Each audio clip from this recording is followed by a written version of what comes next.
Ya, baik. Kita sambung ya. Ini bagian keduanya. Yang nomor dua berarti jadikanlah yang kalian rasakan sebagai pengalaman hidup. Ya, jangan sampai mengulang perasaan yang sama gitu ya.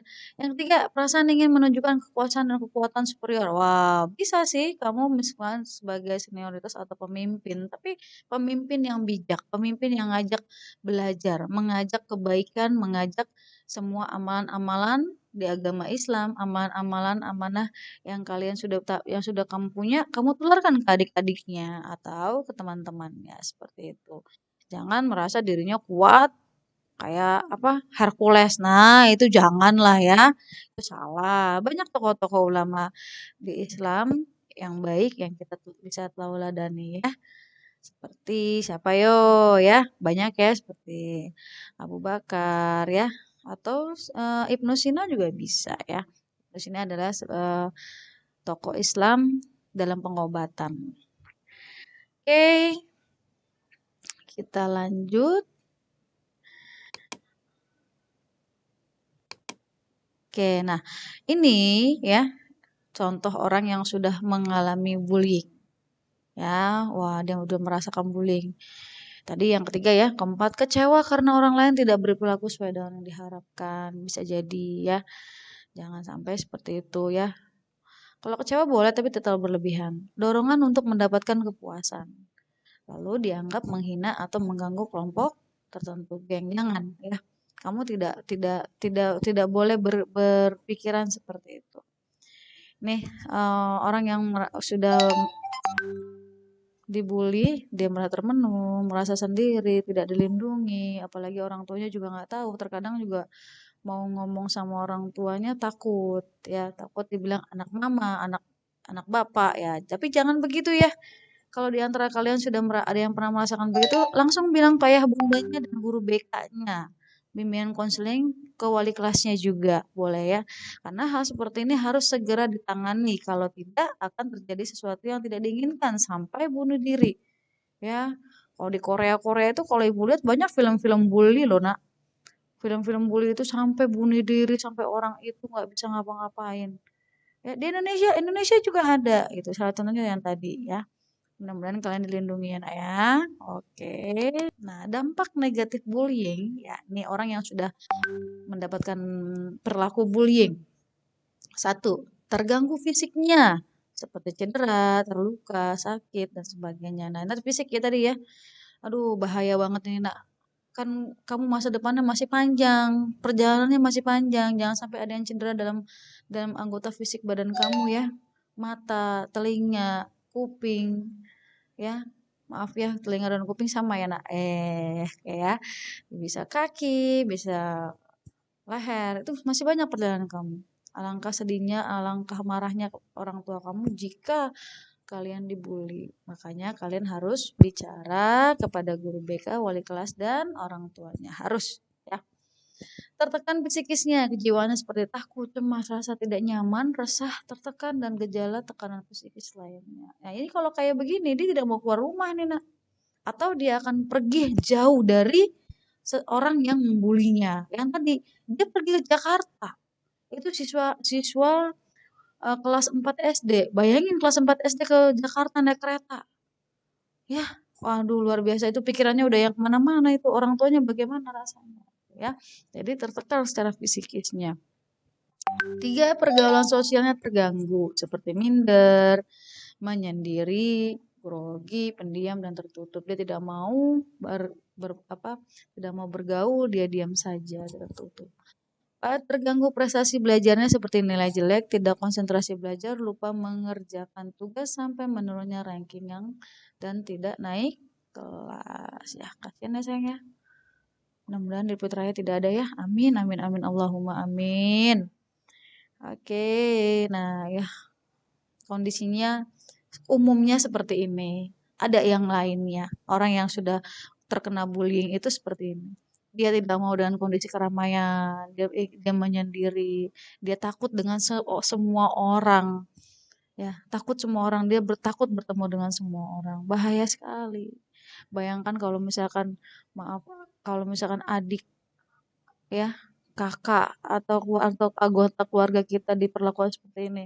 Sangat-sangat tidak tidak nyaman dan sangat tidak harus dikhawatirkan hal seperti ini. Makanya Indonesia mengeluarkan undang-undang tentang bullying. Ternyata sudah ada penjara di bawah umur 16 tahun ya. Karena tingkat bullyingnya sudah terlalu parah. Ya, sudah masuk ke kriminal. Nauzubillah min zalik ya. Ya, dah mencegahnya bagaimana? Untuk mencegah agar tidak menjadi korban tindakan bullying antara lain yang kalian dapat lakukan adalah satu, hindari membawa dan memakai barang-barang mahal atau uang yang berlebihan. Nggak perlu lah, lah. Ya, mohon maaf, sok-sok mewah, sok kaya, jangan. Rasulullah itu mengajarkan kita untuk hidup bersahaja dan sederhana. Walaupun kalian punya cukup bersahaja saja. Gunakan yang cukup, pakai baju yang rapi, baju yang bersih, ya, kelihatan elegan. Wah, berwibawa walaupun tidak memakai perhiasan atau membawa uang yang banyak, ya.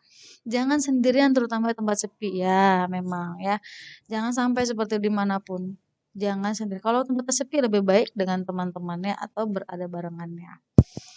Tiga, hindari cara, mohon maaf, hindari cari gara-gara dengan perilaku bullying. Mending kalau kalian melihat orang-orang yang sok kuat, ya sok berkelompok tapi kelompoknya tidak bermanfaat, tidak positif, lebih baik menghindar sajalah. Ya, tidak usah mencari tahu dan mendekati. Jangan, yang keempat, jangan berada di dekat orang yang suka melakukan tindakan bullying atau berada di sekitar mereka. Betul ya? Kalau misalkan kamu jalannya lewatnya kanan, lebih baik nggak usah jalannya kanan. Lurus aja, gitu istilahnya, ya nak ya. Oke, kenali dan perhatikan perilaku bullying. Kamu harus kenali perilaku bullying itu sangat sakit sekali ya. Secara sakit psikis dan fisik. 6. Jangan ikut-ikutan melakukan tindakan bullying dalam bentuk apapun. Tidak boleh, ya.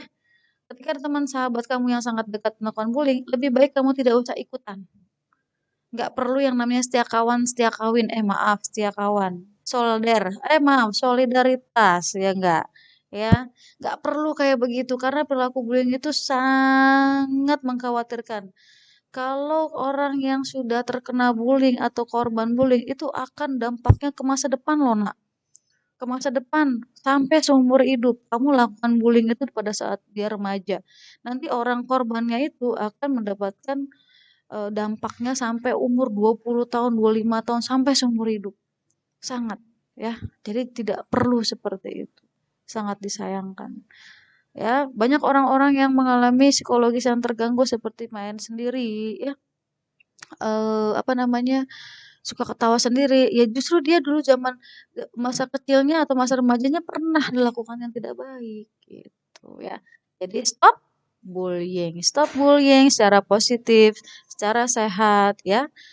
Jadi kasus bullying itu lumayan banyak. Oke, kita berani stop bullying ya. Oke ya. Nah, mencegahnya ya dan melawannya, gimana melawannya? Jadilah orang yang percaya diri. Kamu harus melawan diri kamu. Bagaimana caranya? Menjadilah orang yang percaya diri dan tunjukkan ketahanan diri bahwa kita tidak mau mengganggu dan diganggu. Bersikap tenang pada saat ada yang ganggu.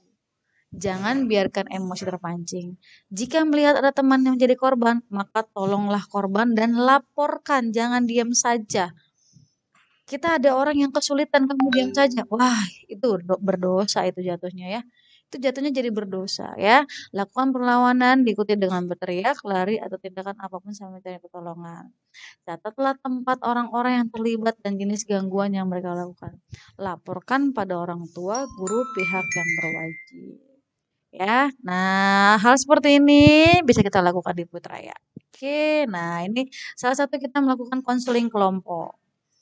Ya, boleh konseling individu sendiri boleh nggak Bu? Boleh. Nah, ini Ibu ya, ini Ibu dengan teman Ibu, sejawat Ibu diundang dari luar ke sini. Ke Putraya. Nah, terjadilah namanya interaksi antara siswa, teman, adik kelas dengan damai dan sejahtera. Oke, sampai di sini. Semoga kita terlindungi dan tidak ada yang melakukan bullying. Assalamualaikum warahmatullahi wabarakatuh. Salam BK bersahabat.